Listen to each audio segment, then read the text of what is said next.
तो ध्यान के माध्यम से परमात्मा किसको मिलने हैं वो कोई नहीं बता सकता, इस दुनिया में कोई नहीं बता सकता, क्योंकि ये सिलेक्शन अपने आप होता है। और अगर परमात्मा कहा जाए कि परमात्मा कौन है, तो परमात्मा ये समस्त ब्रह्मांड है। ये कृष्ण ने भी बोला है, ये हर धर्म गुरु ने बोला है, चाहे बुद्ध हों चाहे ओशो हों। धर्म गुरु मतलब गुरु, धर्म तो एक ही है, इंसानियत धर्म जिसे कहते हैं सनातन धर्म। लेकिन जो परमात्मा का मार्ग है वो एक ही है कि वो ध्यान के माध्यम से मिलेगा। बिना ध्यान के माध्यम से परमात्मा मिलना भी बड़ा मुश्किल है। तो जो अज्ञानी भी रहे, जैसे जो बुद्धिहीन रहे, जैसे अढ़ैया ब्राह्मण हो गए, या जो भी बुद्धिहीन लोग हुए जिनको परमात्मा मिले, उनको मिले भी तो वो सिर्फ ध्यान के माध्यम से, क्योंकि वो कोई क्रिया करते थे और सिर्फ उसको बड़े फोकसली और ध्यान से करते थे। बहुत सारे आर्टिस्ट ऐसे पैदा हुए जिन्होंने ऐसी आर्ट्स बनाई जिसका कोई मतलब भी नहीं है, पर वो इतने ध्यान से और मगन होकर के उन्होंने बनाया है कि उनको वो परमात्मा आराम से मिल जाएंगे।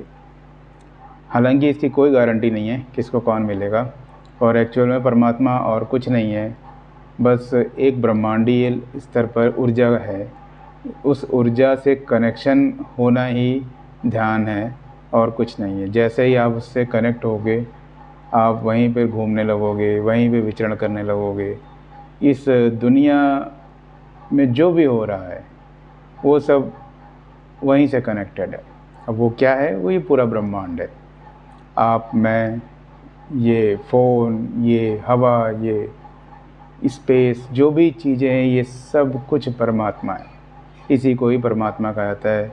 आपको ये देखना है, असली भगवान देखना है, तो यही सब है, पेड़ पौधे, ये सब कुछ यही है। तो बहुत सारे लोगों को ओशो ने भी कहानी सुनाई है कि एक को तो ध्यान प्राप्त हो गया घड़ा टूटते ही। पानी भर रही थी वो औरत और घड़ा टूटा और ध्यान को प्राप्त हो गया।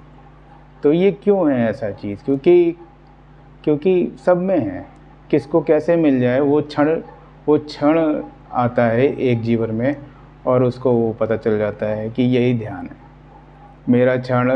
इतनी मैंने ओशो की वीडियो सुनी, बहुत सारी सुनी, पर वो क्षण तभी आया जब वो मिलना था, और उनके ही उदाहरणों से, उनकी कहानी से वो क्षण प्राप्त हो गया।